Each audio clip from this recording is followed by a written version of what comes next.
નમસ્કાર, ટીવી9 સમાચાર સાથે હું છું જિજ્ઞાસા। સમાચારમાં સૌથી પહેલા વાત મોરબીની કરીશું કે જ્યાં ટેકાના ભાવે ખરીદેલી મગફળીના ગોડાઉનમાં ભીષણ આગનો બનાવ બન્યો। ગુજરાત વેરહાઉસ કોર્પોરેશનના ગોડાઉનમાં પડેલી મગફળીમાં આગ લાગી છે। રફાળેશ્વર જીઆઈડીસીમાં આવેલા ગોડાઉનમાં રાખવામાં આવી છે મગફળી। 4 મહિના પહેલા મગફળીની ખરીદી કરી ગોડાઉનમાં રાખવામાં આવી હતી। ફાયર વિભાગ દ્વારા મેજર કોલ જાહેર કરવામાં આવ્યો।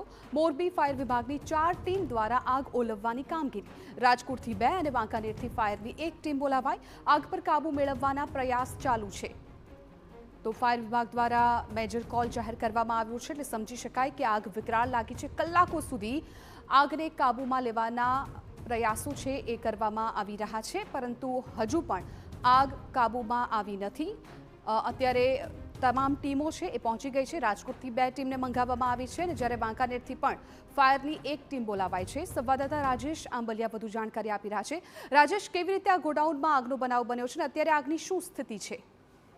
જી, આપણને જે જાણવા મળી માહિતી મુજબ જે મોરબીનું જે રફાળેશ્વર ગામ છે તેની બાજુમાં જે જીઆઈડીસી વિસ્તાર છે ત્યાં એક મેજિક સિરામિક નામની બંધ હાલતમાં ફેક્ટરી આવેલી છે। આ ફેક્ટરીનો ગોડાઉન તરીકે ઉપયોગ કરવામાં આવતો હતો। ગુજરાત વેર હાઉસિંગ કોર્પોરેશન દ્વારા ગોડાઉન ભાડે રાખવામાં આવ્યું હતું ને ત્યાં જે નાફેડ દ્વારા જે 4 મહિના પહેલા જે મગફળીની ખરીદી કરવામાં આવી હતી એ મગફળીનો જથ્થો છે એ અહીંયા રાખવામાં આવ્યો હતો। 4 મહિના પહેલા નાફેડ દ્વારા લગભગ 1,59,000 ગુણીઓ મગફળીની ખરીદી કરી હતી ને તે 4 મહિનાથી આ જે બંધ પડેલા જે મેજિક સિરામિક નામનું જે સિરામિક બંધ ફેક્ટરી હતી ત્યાં પડી હતી અને ત્યાં આજે અચાનક કોઈ કારણોસર આગ લાગી છે।